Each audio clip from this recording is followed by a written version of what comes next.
You are listening to Stages Podcast with Mary Lee Fairbanks and Stephanie J. Block. Welcome to Season 6. Here on Stages Podcast, we go behind the scenes and beyond the resume to explore the crossroads of creativity, spirituality, motherhood, and so much more. Please like and subscribe on YouTube, Instagram, TikTok, all the places. Give us 5 stars and a great review. It really helps us grow. Thanks for joining Stages Podcast, Season 6.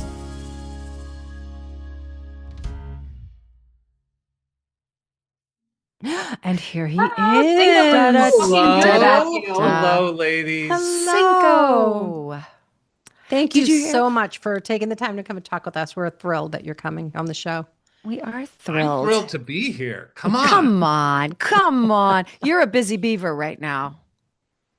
Yeah, look, we started rehearsals today. So today was the first day of kind of like the whole company is on Monday, but we started a few little things today. So that's exciting. So great. It's so exciting. So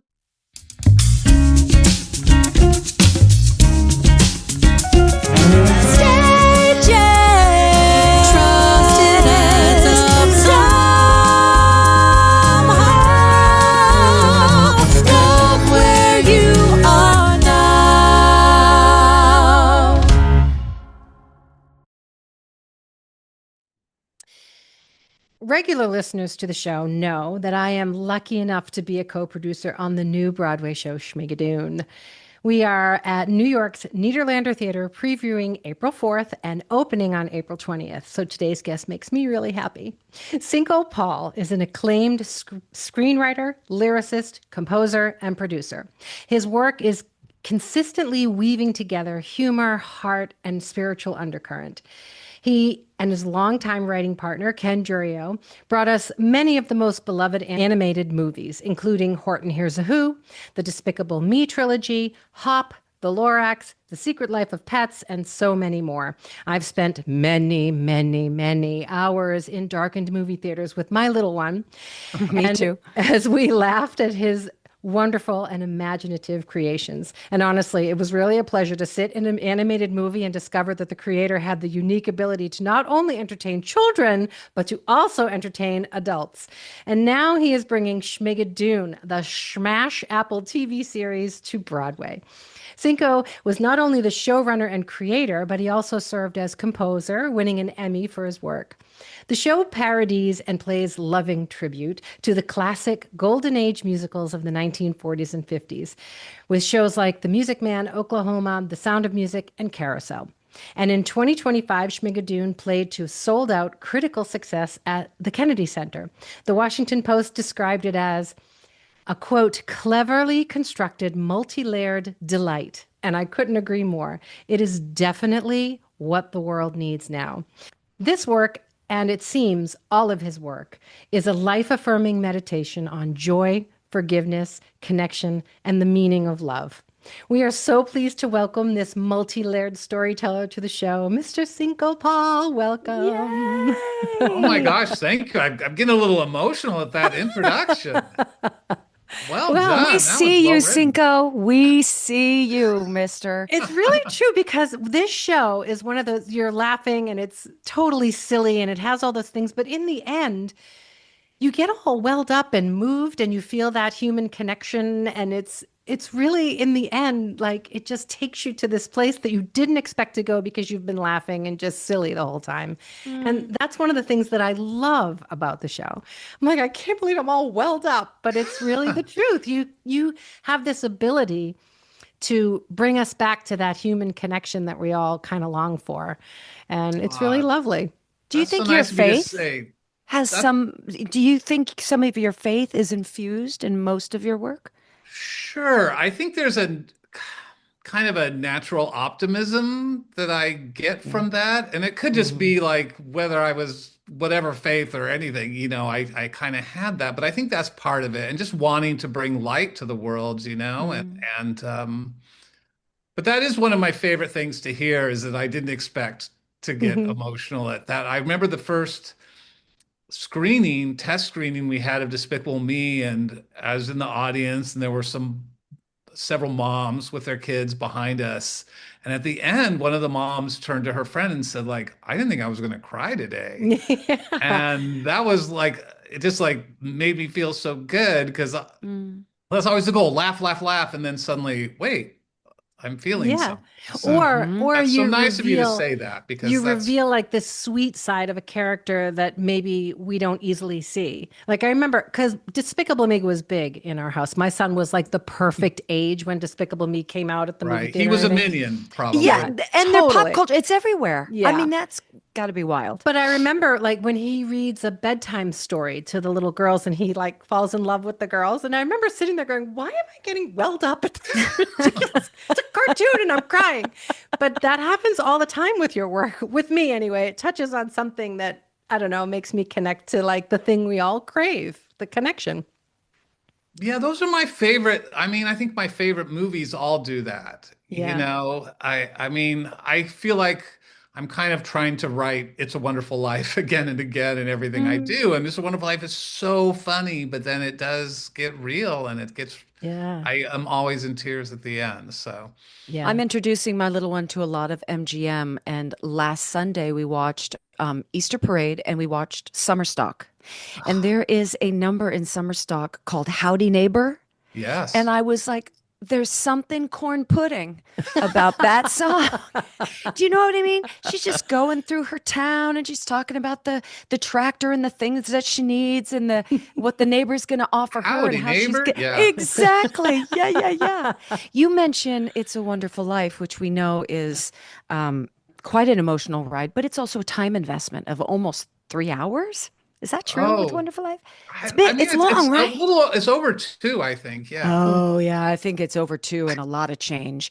Do you think audiences still have that, I don't know, that sort of focus, that Mm. attention to absorb, no matter how good the material is, something of that length? Yeah, I don't know. I mean, I would hope so. I choose not to imagine people are on their phones while they're watching all these Mm. different things at home, because that's how I watch it. I like I'm committed, but I don't know. I think it's hard, but mu movies are getting longer. It seems like there's so many that are long, so somebody must be watching them.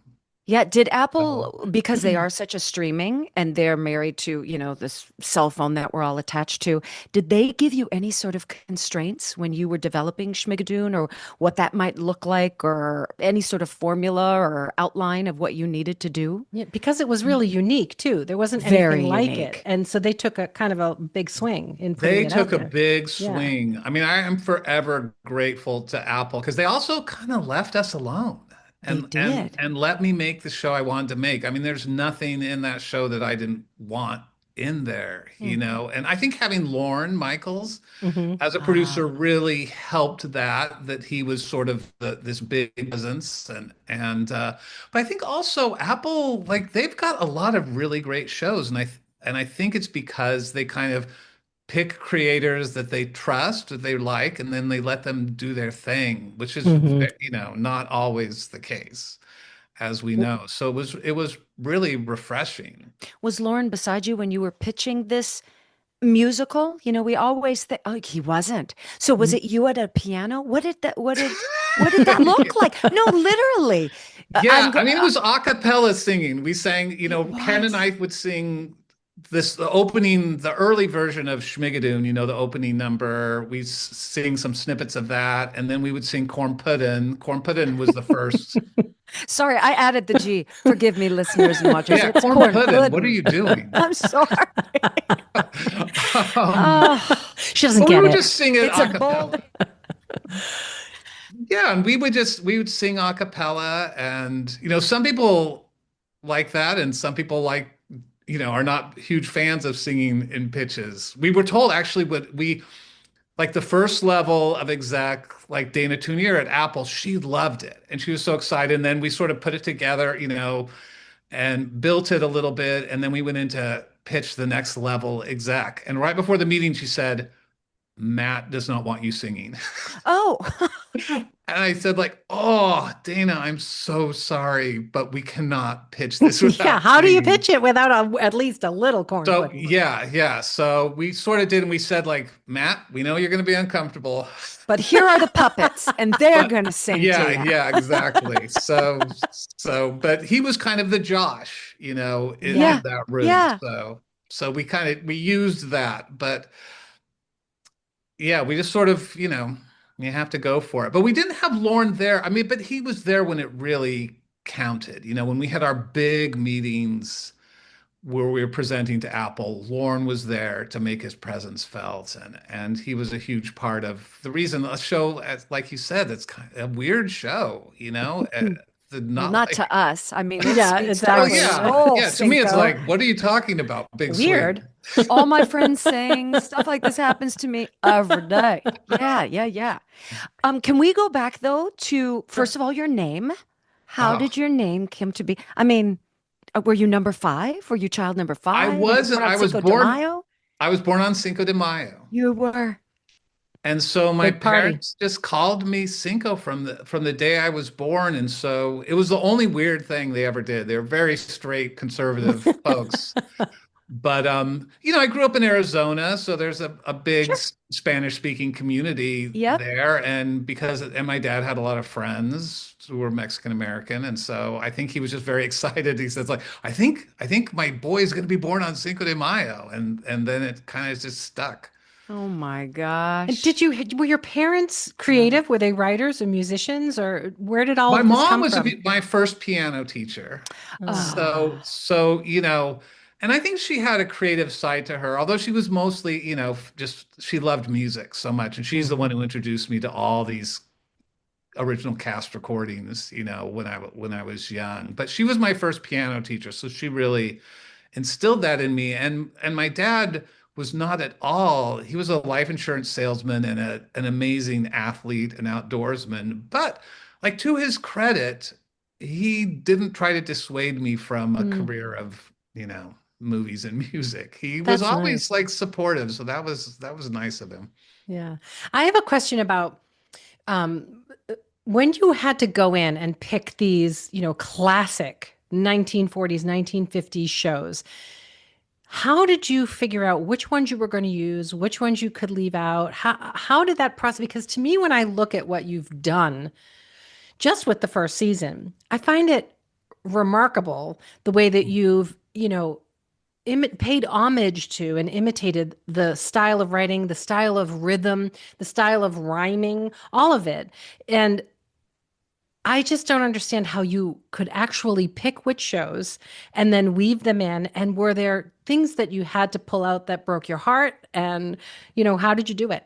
What was the Yeah, process? I mean, there are always things you have to pull out that break your heart. But for me, I thought like the template for the town was Music Man, right? And Mm. so everything sort of flowed from that. And I knew obviously we had to have Oklahoma and Carousel in there, and the iconic shows but really once we committed to small town, that did eliminate some shows, during that time that are more urban. Like we West finally Side. got a Cole Porter song in with Jane, in Yeah. the scene, but it didn't really fit,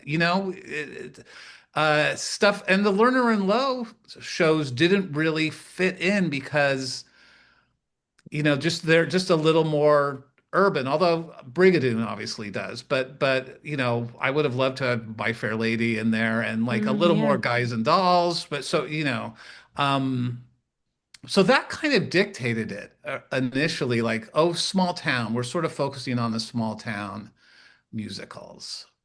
Does it change as a screenwriter to writing something like Schmigadoon? Does your structure change? Like knowing when the act ends, knowing how many songs you need in each chunk. And now I'm referring to the series. We'll get to the musical later, The but just series, the series. yeah, I mean, storytelling is storytelling, but you want some sort of cliffhanger at the end of every episode, right? That's Mm. that, and so you're moving towards that. You have a little story that you're going to resolve in some way at the end of 30 minutes, but then you have to have something that thrusts you into the next episode. Right. And so that was, and it was really my first TV show ever because come from movies. So that was something new for me to kind of have to figure out, how that worked. And then you have an overarching arc to the whole show. But we originally wrote 8 episodes, and then Apple said, "Oh, we're only going to do 6." And Ugh. so then I had to sort of compress everything, and that's when I had to cut a few things I was sad to lose. Oh, So, we just lost Stephanie. oh no. Oh, that's great. Did she disappear from your We screen cut some too? songs and then we also cut We Stephanie, just I cut guess. Stephanie out. She's gone.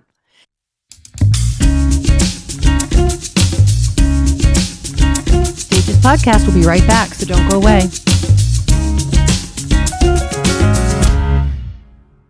But what I'm wondering is, when you're inside the vacuum, she said, my Zoom just dropped off. Oh no.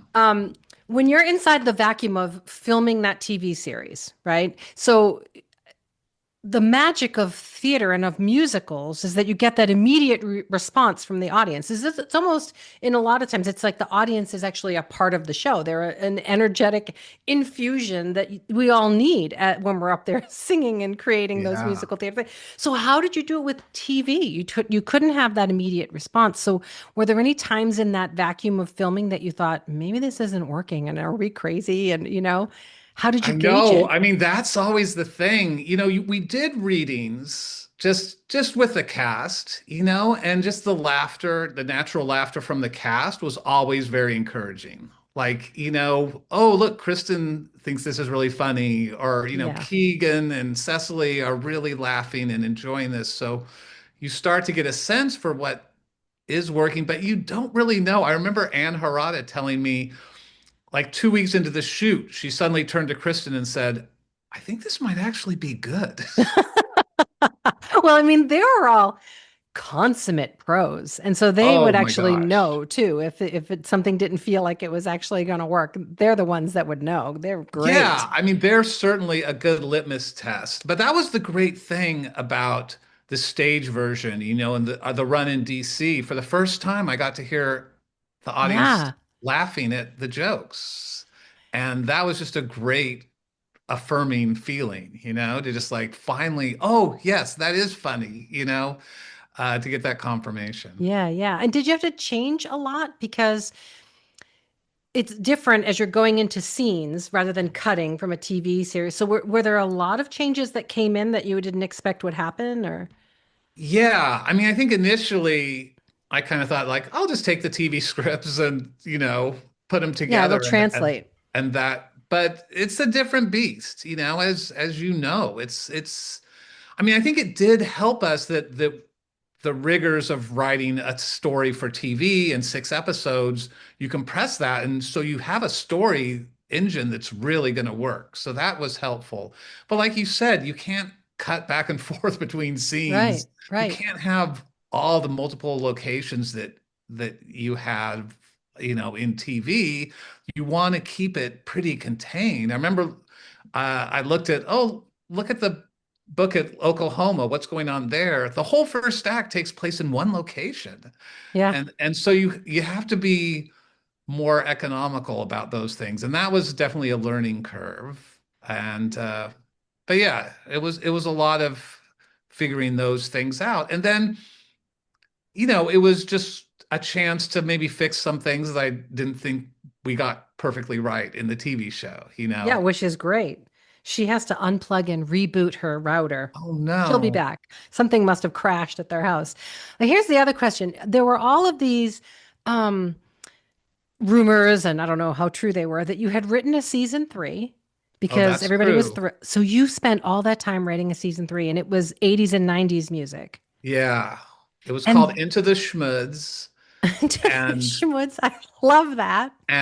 we wrote all 6 episodes. I wrote all the songs. There are Oh my 25 new God. songs. And then we sadly got the word it wasn't going to happen. So, And so then they just decided, let's not do that, but let's bring it to Broadway instead. well, they didn't decide that. But Lauren I was decided on that that team. Broadway Oh, video, you but decided it. Yeah, but Apple's totally on board. But it wasn't like they said, "Hey, Cinco, adapt this for the stage." That was me saying, "I want to adapt this for the stage." Initially, it was like so the high schools could do it. But I will say that when I had the idea for Schmigadoon over 25 years ago, and the first idea for it was as a stage musical. So in Ah, some ways, this is like it's coming back yeah, to the original idea for where it belongs. I yeah, feel like it's yeah. finally home.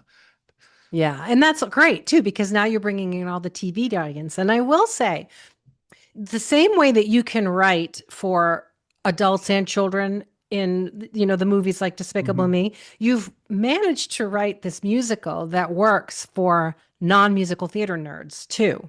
Hmm. Because when it came to me and I had the opportunity to co-produce, my worry was, is this just going to be for musical theater lovers and people who don't understand the great 40s and 50s music? Are they just going to be the, why am I doing this? And and I sent it to my cousin and her husband, who go to the theater only because I'm always going, you guys need to come to the theater with me. But they're not Right. people that would go and seek out musicals on their own, right? So I said, just watch this for me and give me your honest feedback. And they loved it. He wrote to me, he's like, I'm Oh, laughing so much, my cheeks hurt. I never wanted to end. And I was like, okay, that's a really good sign, because they don't know, they have no reference right. to those musicals. And yet it's still resonated with them and it struck their funny bone and they got completely enveloped in the story. So is there a trick to that? How do you manage to write for such a long swath of people and there's something in it for everyone?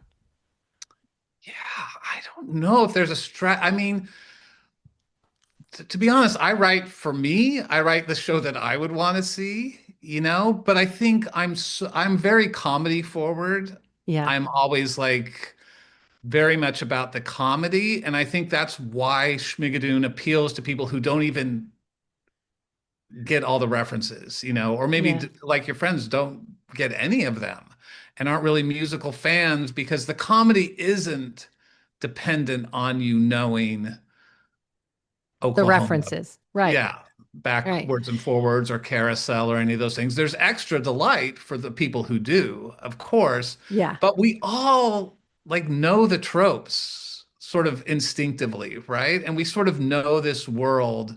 And so hopefully, I'm glad to hear that. And that's been one of my favorite things to hear is like, I hate musicals, but I love Schmigadoon, Yeah. or I thought it was Yeah. really funny. And welcome back, Welcome Stephanie. back, Well, Missy.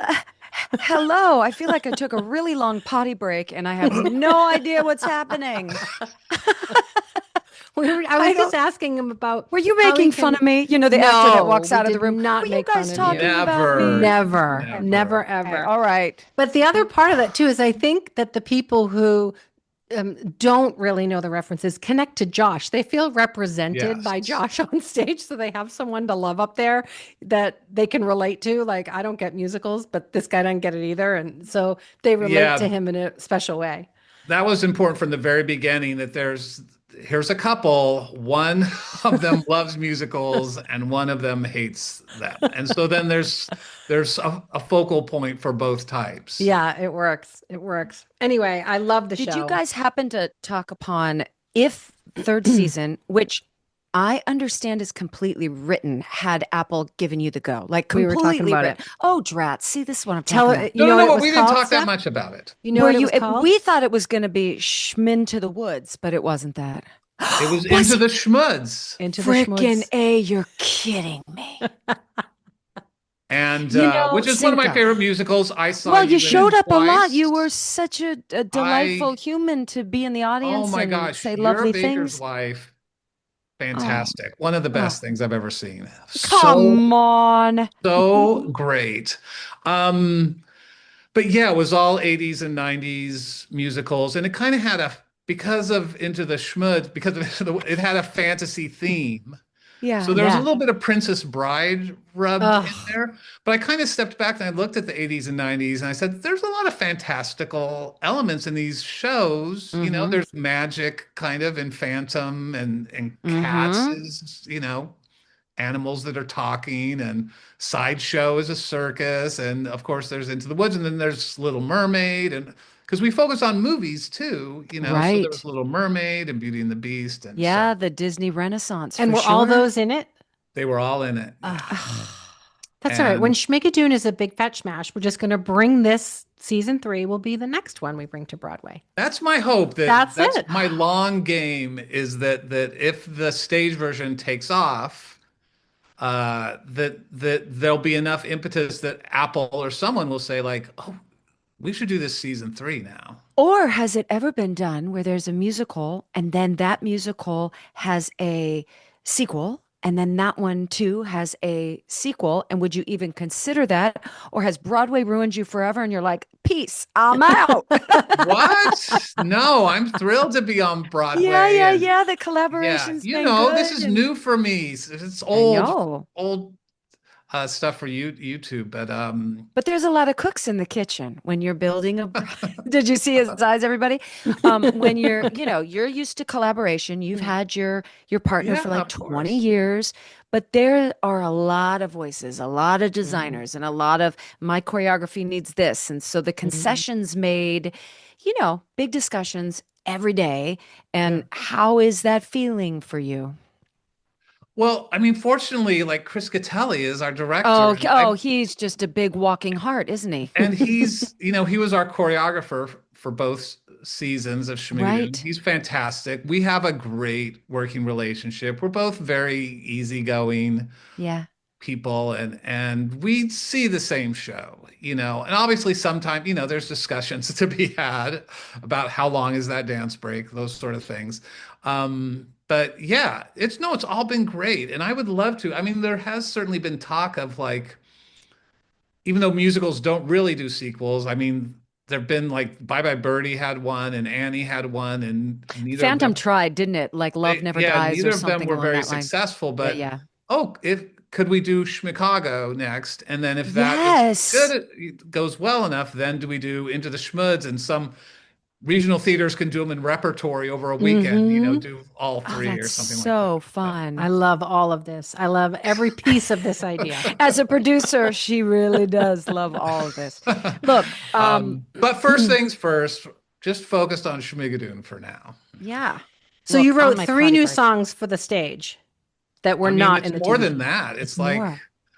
I think 7 new songs and four new reprises. There's a lot of new music, which And what does I that process look like? Does it happen pretty quick for you since you know these characters, you know their storyline and what's driving them and leading them and where they need to go? Or is it, toiling over each word?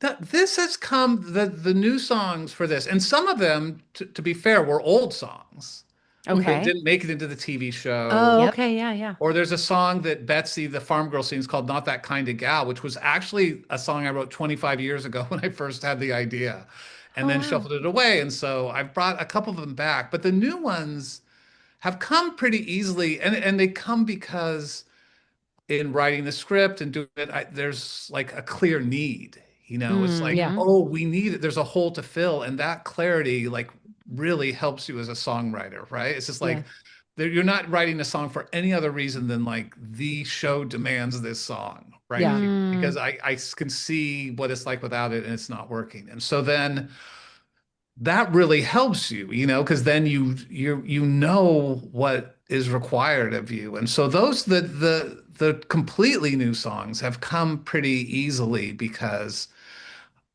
of that. And also it's been fun. Like there wasn't an Adler Ross like song in the show. And so now there is one, which I was sad that like, because Damn Yankees and Pajama Game again are a little bit like more urban-y Right. shows, and so they didn't really fit in the small town world. Although I guess Pajama Game is maybe a small, I don't know. Anyway, I'm probably who knows I don't know what I'm Well, talking about. look, I figured it out. I figured it out. That certainly could have. Yeah, Get it's that like in there for me, would you? swingier. It's yeah. Yeah, he says. Just be honest, humility aside, does it all kind of come easy to you? Has it always come a little easy to you? Well, your Well, your voice is about to go up the octave. well, no, I mean not. I mean certainly. I have people in my life who think who are like everything always goes your way, Yeah. but and so I feel like very fortunate and like things have come easy, but I will say that I had like a really dark moment as I was working on season two. Hmm. And I felt the pressure of the success of season one, and I felt like Mm. none of these new songs are any good compared to the old ones. Like Hmm. this is a mess. And I was all by myself at that time, and I was thinking about the show late at night, which is never a good idea. And I remember what moment is like, I think tomorrow I have to call Apple and say I can't do it. I can't Wow. do this. And what that was the first time in your career that you were like, I've got to make a phone call. Yeah, yeah. Yeah. And that was real. It was new for me because I have like I've never been accused of, not having enough confidence. Sadly, I'm Good one of for those. you. I'm one of those people, sadly. But this was a moment where I just really suddenly was like, oh no, I feel lost. And So so what Yeah. that snapped you out of it? When you woke up in the morning, did you have a cup of coffee and realize it was just a late night scary thought and a moment of imposter syndrome, or did something happen, or did you have a practice that helped get you away from Yeah. something Well, I like that? kind of had to invent one because I'd never, dealt with that before. But I did wake up in the morning and it felt better. I said, like, I have two friends that I really trust. I'm going to bring them over. I'm going to play the songs for them and see what Mm. they think. And that is literally what brought me out of it because their Mm. response to the songs, and I think the season two songs are better than the season one songs. Mm. To me, it's like I feel like strongly about that. But at the time, I just thought, this is a mess. But it was having those friends and getting that positive feedback and realizing, okay, maybe this is something. Maybe I can.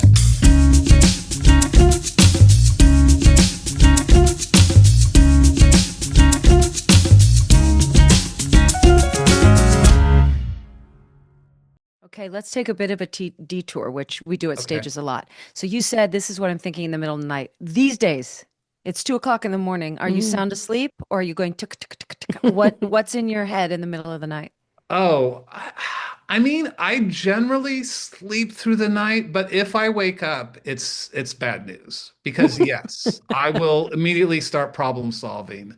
I mean, that's sort of the challenge of being a writer. You are working All the time. 24/7. It's really hard. I am bad because I love doing this, so I'm kind of always writing Mm, and always thinking. And so if I happen to like last night, it happened massive argument outside my window last night. I mean, something went down, and it woke me up, and then I'm just thinking, I'm just solving a bunch of different projects going. Yep. And then I hope, then sort of praying I'll remember in the morning what I've come up with. But sometimes I'll pull out my phone and the little record thing, and then I'll Yeah. Yeah. yep. record some messages so I don't forget. Mary But Lee, it's you, 2 o'clock in the no, we're oh, on this. 2 o'clock in the morning. What are you thinking about? oh my gosh. When I wake up at 2 o'clock in the morning, I usually make lists. I have lists all the time, going through the To-do list. lists Yeah, or to do list. So and I'm dyslexic and ADHD, so I actually have lists all over my desk, and I can't go to sleep until I handwrite my day the next day. I have to Mm, handwrite it, or my wow. brain won't turn mm. off. But I'm also able to manage like four major things at once because of my lists. So if I wake up in the middle of the night, I automatically start with the lists, like going Mm. through them. But Have I you also, always made those lists like when you were in high school and yeah, I had to. My mom said when I wow. was a little kid, she'd send me off to camp. I would go to camp for a month to ride horses. And she said I would have lists like broken down into categories at like 8, 9 years old. Lists. Wow. And I would come to her and be like, okay, this is the list I need for this. This is the list because I had lots of animals. I had Mm. chickens and ducks this is the list of all the things that we have to do while I'm gone for you to take care of my animals. And I would have everything in lists. But I think it was because my brain will spin out because it's super, super active from the dyslexia, I think. So you have a lot of Wow. windows open and I have to organize them or I won't sleep at all. Yeah, Yeah. that's But how my also, what a brain is. beautiful way for an 8-year-old to, with how little control they Yeah. have in life, Yeah. to say, here's a tangible thing that I've put together that you're in charge of this. I Yeah. will do this. My animals need this. Yeah. That had to be like beautifully said. I'm doing that now. My middle of the night, I'm doomsday prepping people. I'm not this person. And yet I am getting like the cooking warmers and storm matches and solar electrical Oh, things. It's happening. I've got the that's what Are Michael backpacks. you does. a That's what my worrier, husband does. Stephanie? Do you worry? You know what, Cinco? I didn't used to be. I am a Mm, hope monger just like you. mm, And then somehow with the kid, Hmm. it changed my point of view. I love mm, more, but I'm also much more fearful. Like Yeah. my well is really deep now since her. And then I think a lot of us can say this, but COVID changed me in ways that I was like, wow, mm. I thought I had far more control over Right. my life. I'm a faithful, prayerful person as well. And it just all seemed like, God and I decided, even through the hardships, this is what it needed to be. This was our agreement. These were the terms of engagement. And COVID kind of just shook that all in a way that I went, none of this makes sense. None of this Hmm. makes sense. So I must admit, yeah, I'm a little more attuned to the dark of the world that I never used to be. I was a Disney girl through and through, rose-colored glasses all the way. And for some reason, with the birth of her and COVID, just by 20%, cook. And I'd rather be prepared and ready, even if it Mhm. just sits in the garage and I am a ridiculous human for spending that much at REI or whatever, than losing sleep, which is what's happening Mhm. right now. That's So what I my got to work. husband does. Michael is like you, Steph. We have we have military ready to eat meals like down, Yeah, he's pellets. very It's Really? very, I mean, I don't know well, how we're going to he's make it on this, spent but I've got pellets, people. he's spent a lot of times in developing nations, so he's actually seen countries like fall apart Right. around him. Yeah. So it's really important to him to have those things or, Yeah. that he knows. Okay, He's we've seen got what all this. happens when the grid goes down, right? We Yeah, he's have. seen what And happens when yeah. you run out of water, right? I Yeah. mean, He's been there. with So with all due respect, Marilee, yeah. my Wi-Fi went down for 5 minutes. You're like, come back! Explanation. Where are you? Question mark, question mark, question mark. This was not on my list, Stephanie. Your Exactly. internet going out is nowhere on these lists, okay? Exactly.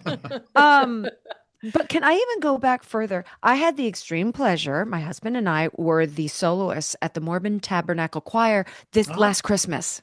oh, And we nice. didn't know what to expect. And it was so full of warmth and love. And we both left like our souls were full, and the connections that we made were really, really special. But I am interested in your mission. Being in Tokyo, what that looked like. Did you speak the language? Did that experience also kind of seep into some of your earlier work? Because going from Phoenix to Tokyo, Yeah. I've been lucky enough to be in Tokyo 4 different times, Oh. and each time felt very different to me. But you do feel like a foreigner in a foreign land. There's no way to like look around and be like, unless you feel differently. But this feels No, no, so no, for familiar sure. to me. Yeah. I mean, I loved it there so much. I You mean, did. I, my wife, I sort of have to left her behind. She wasn't my wife then, right? She was my girlfriend Sayonara. slash, yeah. And so I was really sad to leave, but it was nothing compared to the tears I cried after 2 years, and You I loved it left there. at the end. I grew to love Japan. I love the Japanese people. I became really, I mean, in all humility, like very fluent in Japanese Mm. speaking, but not in writing or reading, because of the kanji and Yo, everything. That was a kanji's rough. Yeah. Yeah. Yeah. whole other level. But all I was speaking was Japanese for 2 years. You know, you better learn the language, and you do Yeah. just through experience. But it is funny what you say about like you're always a gaijin, you're always a foreigner. Well, how tall are you, Mm. Cinco? Yeah, I'm 6'3". Right. So Right. you're an oddity, almost like a Right. deity. I remember going there, and as a Caucasian woman being 5'9", that was something, they'd do this, Oh yeah. look all the way up. And it was, I was an oddity. Yeah. My Yeah. phrase always was, chote mate kudasai, because I had my little book, and then I would just Oh, turn the there you page go. right. Just, I need one Just moment. Give just me wait a little one bit, moment. please. Yeah. But I did have it like deep into it. You're there for 2 years. Like I Yeah. remember being over a year into it, and you feel like, and as a missionary, you're walking the streets and approaching people and talking to them, and you start to feel like you are one of them. Mm. And then every once in a while, then I would turn and look at my reflection in the window of a Mm. shop and realize, oh, right. I'm this big, tall white guy here. Yeah. I Yeah. stick out to them, but you don't see that all the time. So at certain times I felt like I was one, one with the Japanese Have people. you been back I have since never been then? back, and Oh, I really really? and my wife and I talk about it all the time. Like we have to go back because And you never I brought your had such a kids, and you yeah, would and think, yeah, bring the yeah. kids, and my kids are all adults now, of course, but yeah, we've talked about it. I do want to go back. When was the last time you were there, Stephanie? Oh, it's been about 20 years. Yeah. Oh, so I it's been a went there. while. Yep, Yeah. my sister worked at Tokyo Disneyland. So as odd as this may sound, I went with my Spanish teacher in high school and spent Christmas so we could visit. I don't know. People should not, this is a disclaimer. Do not go to foreign countries with your teachers. This is not something we should do Yeah. nowadays, but I did. And then while we were there, again, children, do not do this. A producer approached my sister and I and asked if we would be car models for a car show that was there. So Uh-huh. Oh, we were there for Ford and GMC, and we wore like American cheerleader costumes, and buy our so car. Here's a wow. pamphlet. Yeah. And then the last two times I was there, I was singing with a big band at a month at a time. Les Brown and his band of renown was who I Right. was on tour. And it's wild. These players were in their 70s, early 80s. We were rock stars. I mean, Huh. young girls with Mm, signs running after our bus with these old guys, and their right. horn, cleaning their horns, waving, and we had just sing Yeah. like, what do I say? The Anderson sister tunes. They went Right. wild for the swing music. It was really special. But I Oh, did always feel like, whew, I'm tall. Everybody's taking pictures. This is very, very strange for yeah. me. But the kindness, the cleanliness, the pride of their culture, Yeah. we were always welcomed with open arms. I don't eat anything from the sea, no seafood. So, mine was the Mm. go-to was McDonald's and Pizza Hut. So I came back a Oh, little fluffier, y'all, just a little fluffier. yeah. I was not really, I grew to love sushi until You I like did. overdid it. And then Mm. Okay. I was like, I cannot eat any more sushi. But also, we're missionaries. We like barely ever got any sushi because that was expensive. Yeah. We were going to stores and getting like the Japanese people don't eat they take the crusts all off their bread and Hmm. also the heels at the end. And so we would get back like that was cut off by the stores. So we picked these giant bags of Of the butt leftover of the bread. bread? And that's what was the staple of our diet Oh there, my trying to save gosh. money. Yeah. When you're on a mission, do you live at people's homes? Is that how it No, works you out? have an No. apartment. Yeah, you have Okay. your own apartment. And But did your Okay. wife join you on that mission at any point? no, no, Oh, no, that's not wow. allowed. Yeah. She was just waiting for 2 years. I asked her to marry me. She said yes. And then I left for 2 years. How And old then were you? I was 22. So Okay. usually they're 19, but I joined the church when I was 18. And my dad was like not super happy about that. And so he said, like, if you want to do this mission thing, go to 4 years of college first. And that was the best idea anyway. I think college, the best way to experience college is 4 years straight, And not Yeah. was in, that Yale? You went to yeah, Yale. yeah, that was at Yale. That's And so fancy. it was fancy. For Yeah. this boy from Phoenix, it was That's I'd fancy. never been on the East Coast ever before I showed up for Oh, school. wow. So And you loved it. I loved it so much. Yeah, I And loved it. Are you both East Coasters originally? my story's a little, no, I was born and raised in Southern California. I Oh, attempted to move to New York when I was early 20s, 22, scared to death of it.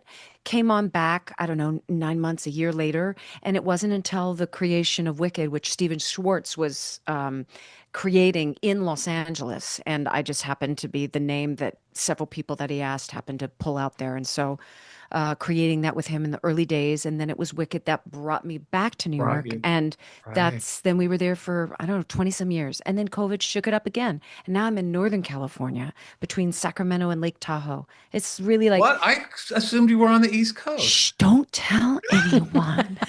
No, it is. It's a better life for the kid. Yeah. It's a much smaller and more just at a budget that we can lay our heads on the pillow and say we can still make choices. It still Yeah. feels like we have freedom. So when beautiful things happen, like Into the Woods, where you cannot say no to, right? We are able to pick up and go, or the West End. So it's a bit of a juggle and it's really unorthodox. But for now, it's making more sense than I ever thought it would. And we're just kind of waiting for that re-entry back into the city, but it hasn't really showed itself just yet. We thought Into the Woods was going to be that. The city was not as balanced or healthy as I thought it was Mhm. going to be, especially Times Square. And I think when your little one is so happy, which Vivi is Oh my so gosh, happy, she's it really thriving. plays into the decision making. It just does. Yeah. Yeah, and I grew Yeah. up in Massachusetts. I'm a Oh, that's where my wife's Bostonian from. Yeah. through and through. Oh, really? She's from Boston. Outside about a little town called Harvard, Mass, Oh, no right by kidding. Yeah. Groton. I Yeah. think we've heard of Yeah. it. It's Yeah, not, yeah. no, it's not the university. Oh, It's it's just the No. not. town. Oh, Mm. No. see, the girl who went to college for 5 days is like Harvard. I hear Yeah, yeah, that. yeah. And then I moved to New York in my 20s and I was just out there in Brooklyn, for years and years. But then when I got married very late and had my son. I was almost 40. And my whole family was up here and there were nephews all the same age. And I thought, oh, my mom's here. He'll have his grandma, he'll have all his nephews and cousins. And so we came up here to raise him. There is And something about going yeah. home to roost, isn't there? It I just it Yeah. and I just think happens. because I Yeah. was older and I knew I was just going to have the one, I wanted him to have extended family, extended that feeling like you have siblings and Yeah. cousins and Are you in yeah. New York now? I mean, obviously you Yeah, have to right be now for we sort of divide our about, I don't know, 10, 12 years ago, pitched Amy, my wife, the idea maybe we should get a place in New York because I was getting a little more involved in the musical theater world and I was really excited by that. And I just loved being in New York as a writer. It's just like it's so alive. you're an Yeah. And artiste. Yeah. Yeah. New yeah, York's awesome. exactly. And so since then we kind of spring and fall New York, summer, winter, LA. Oh, And that's that's Yeah. how we divide our nice. time. So it's the best of both worlds. And yeah, so I'm here a little earlier than it's a little colder than I'm used to Yeah, here. you've gotten the snow, Buster. But Yeah. It's been a rough winter on the East yeah. Coast. Yeah, Rough. I missed the worst of it, I think. Oh God, it's been brutal.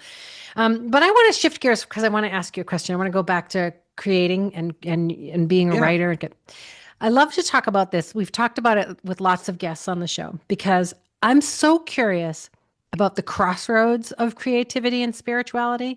And where do you feel like your ideas and your well is formed? Because I love the idea that there's sort of a greater consciousness that ideas live in. And when they find a vessel, they drop down. And if you grab it, it's yours. I love that, the feeling of that. And it feels right to me. So what is your belief system? Where do you do when the well feels low and you want to reboot it? And where does that feel like to you? Yeah, that's a really good question. It's kind of hard I don't think about this that much. I am a firm believer that there's no such thing as writer's block and that you just Mm. like Oh write and yeah. sometimes you're writing stuff that's good and sometimes you're writing stuff that's bad. Mm. But I've always just been able to write, and even and so I think that's important to like always write and then you can rewrite later, fix it later. Like I think a mistake I made early in my career was being so critical early on that I would get stuck, The that kind of editing gets you, as you go method, it yeah, doesn't editing work, as you does it? go and just like, and there was a point I realized, no, no, no, no, just get to the end and then you'll know what you have and then you can go back and fix it. And You'll have plenty of reshape. time to fix it. Yeah. And so that really unlocked things for me. I think it's also just, I don't know, being out in the world and meeting people and things will just sort of percolate and you get a zillion, you get a bunch of ideas. But for me, it's always the test of like at 2 a.m. I wake up, what am I thinking about? Hmm. And Mm. Hmm. and that for me is like, okay, this is clearly the one. This is what my mind or heart or whatever is telling me. This is the thing because writing is hard enough. Like writing something that you're not 100% passionate about Yeah. is a nightmare. So I've really tried, and thanks to the success of Despicable Me and those sort of things, I am at a point where it's like I've decided I'm not wasting any more time on things that I'm not 100% Hmm. invested in. But that's always a test. It is sort of like, what's the thing? Because there's some things I get excited about for a little bit, and then 2 weeks later, you move on. But it's the things that just persist, Mm. and won't let you go. That's the stuff to write. We I always was, tell young people that it's called the arts and humanities for a reason. Like you mm, have to be a human first and Mm, walk through the world and pay attention and meet people where they are. And like you said, you're walking around Tokyo, but you're still recognizing yourself in them and you. And there's yeah, this sort of heart understanding. If you don't have that, it's not going to be great in the art part of it because you have to have that humanity part of it, or it's yeah. just saying words. And if you're not saying anything, nobody's listening. Do you know what I mean? You Mm. yeah, can sing fireworks all you want, but if you're not saying anything, ain't no one gonna listen. So, yeah, that font of being just part of humankind Hmm. is what fuels a lot of the people that we speak to. It always comes back to that, it seems. Yeah. yeah, When I was yeah. doing some research on you, you were talking to someone about about your process about writing, and you said Mhm. early on you would write a script and just throw it out and write it and throw it out because for Oh, you it wasn't about the Like a finished Mandela almost? products. Well, it wasn't about the finished product. It wasn't about where you were going with it. It was about the process of learning how to be a good writer. And I took that little clip and I sent it to my son and I said, "This is really mm, important because it's not just about writing. This is about life. So listen to what he says because Mm, it's not about the process of I'm doing this to get there. It's right. about I'm doing this to learn what the process is for creating something so that when I do arrive, I've done it for the right reasons and in a really present manner." And I said to myself, this is so important. Like, I don't think it Yeah. was To something I could clarify, have I've never understood at thrown the any time. of my scripts away. Well, I don't write them to throw them in the trash. But I think what I was talking about there was the fact that like never think like this script is my ticket, and I'm mm, going to wait mm. until someone realizes that and that this is going to be my break. And there yeah, was a point where I realized, no, no, no, I'm the ticket. And so write that script and now move on and write another one. And everyone you write, you don't throw them in the trash, but everyone you write is going to make you a better writer. And yeah, that's what you that's were what saying. people are looking for. They want to hire. And so many people, I think, there's this mentality in Hollywood of like, I'm going to sell this script and it's going to make Yeah, me rich, or it's going to, this is the script that's going to get me an agent. And that's not, I mean, occasionally that's the case, but generally it's like you need to get yourself to the level where you're so undeniable as a writer that they can't ignore it. yeah, that you're But going to it's get even what you hired for said. that. You had the idea for Schmigadoon 25 years ago, and you started Oh, writing it then. really? Yeah, he was Yeah. saying that earlier. Yeah, I had originally, yeah, I had it when I'd watched like within close proximity American Werewolf in London and Brigadoon, and I saw they both They start have off the the same. beginnings. They are the same They have the beginnings. same beginning of two guys like wandering through the countryside. I thought like, what if like two modern guys ended up in like a musical? And then I wrote one song, but at the time I was just like beginning my screenwriting career, and so it was like, I'm not write a stage, but I conceived of it initially as a stage musical, but I didn't really know what to do. So I set it aside for all those years until then I left Illumination, where I'd done all the animated movies, and I was ready to try something new. And TV was it was peak TV. Mm. Yeah. And so then I met with Lorne Michaels' company. And at the end of that meeting, they said, if you have anything musical, we're always interested in that. They were looking for things for Cecily. Kismet. And yeah, and I thought, I wonder if that idea about that musical town, maybe its time has come, and it had. That's See, so when amazing. you say I don't believe in writer's block, I'm not one to really believe in luck per se. I just think Hmm. it's when opportunity meets preparedness. I Mhm. mean, you were ready. You had it. A door opened. Hey, do you have anything musical? And you go, zoom, Yeah. aha. Do you know what Yeah. I mean? Oh, It's I actually you do. were Yeah. prepared. Yeah, yeah, yeah. I didn't know that was one of your earlier creations. That's amazing. Yeah, it's been around for a while. It wasn't called Schmigadoon then. That was one of Tell the me, like, what was it? no, I don't think it had it. It didn't have a No. name even. I just sort of wrote this one The song and had a Werewolf in concept. London Untitled Walking Through the Woods musical project. Yeah, exactly. Well, this has been so lovely. I appreciate your time so much. And I know Me that you're really too. busy and you have rehearsal again tomorrow. And I'm Yeah. thrilled to be associated with the show. And I can't I'm wait to thrilled see to it have you anytime. associated with it. Yeah. Thank you for Yeah. supporting us. We'll be right back with the 5 questions. But first, a word from our sponsor. We'll be right.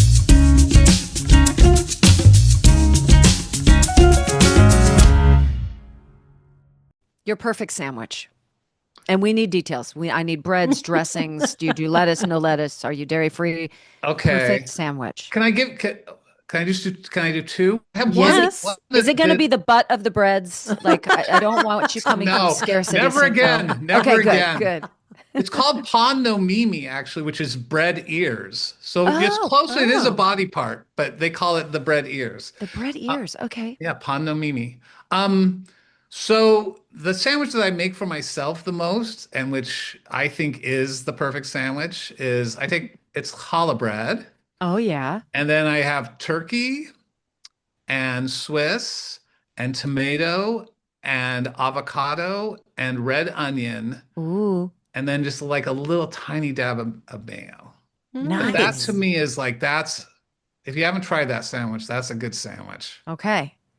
And then just recently, I on an impulse I bought some like this big artisanal loaf of bread from somewhere, and I sliced it up, and then I put the sharpest cheddar I could I find. love sharp cheddar. Oh, sharp cheddar is my favorite. And so it's like super sharp cheddar, butter both sides, then just grilled Oh, cheese. But boy, Oh.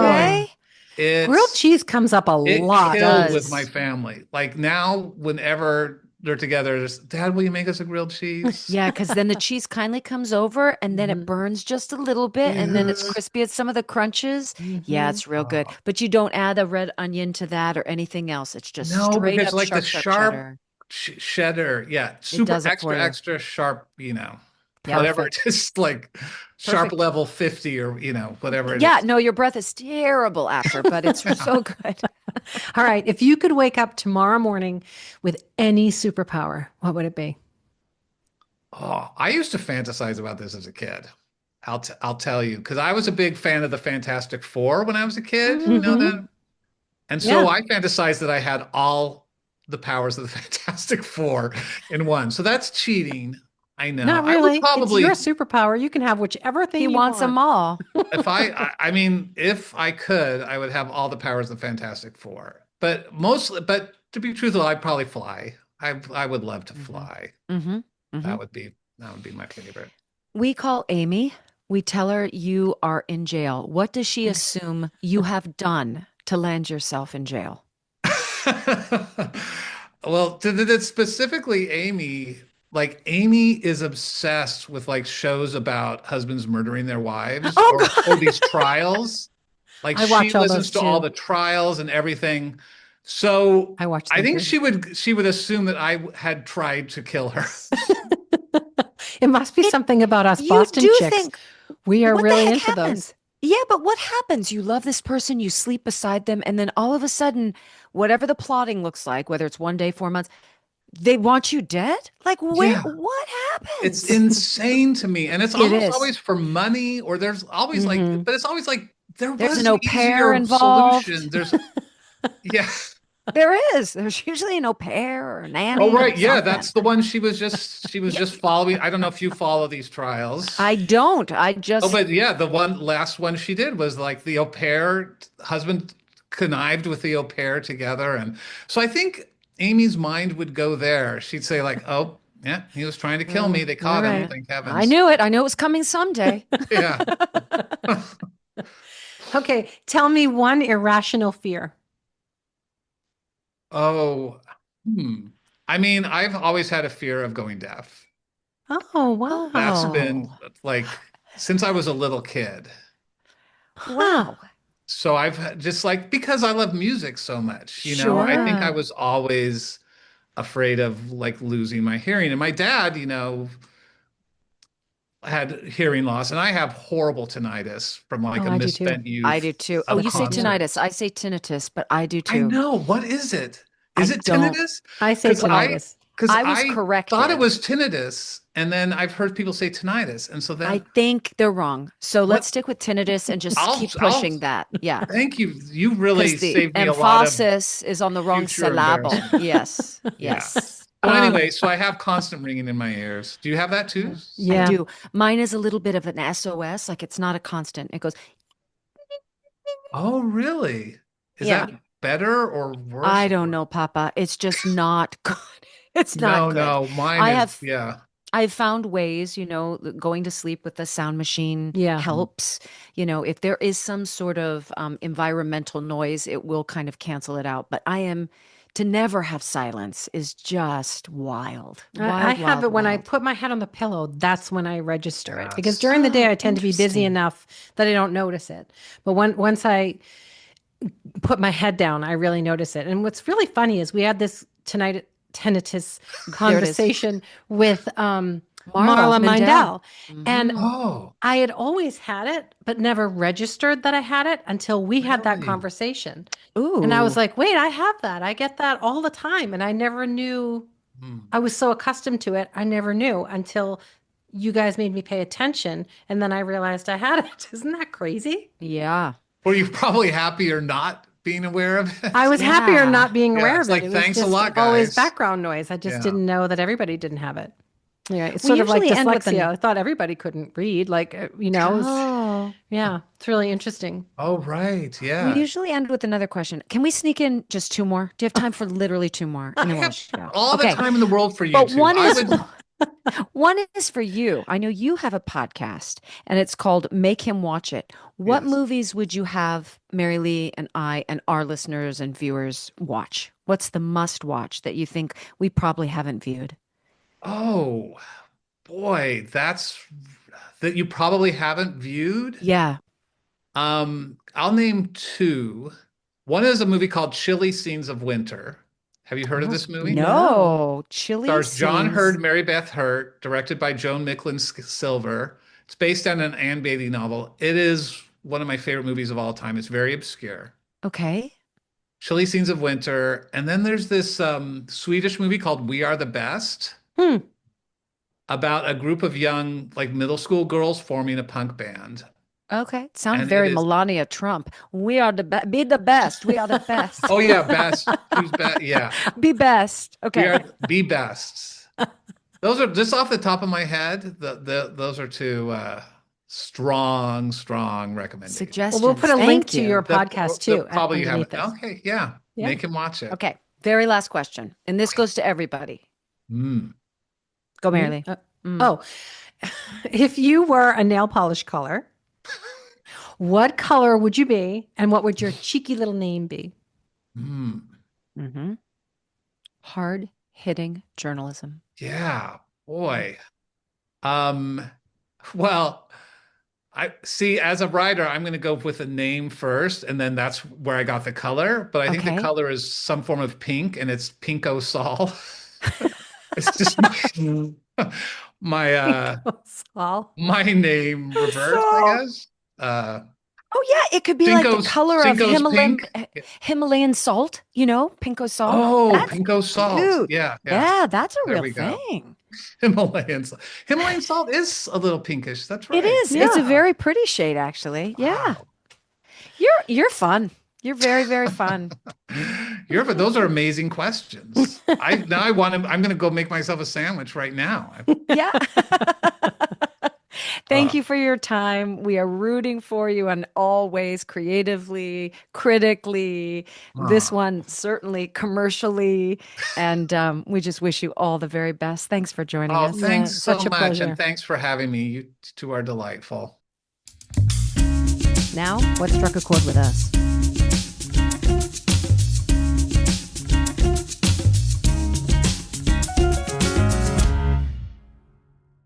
My gosh, what a Thanks, lovely Nicole. guy. Yeah, yeah. So nice.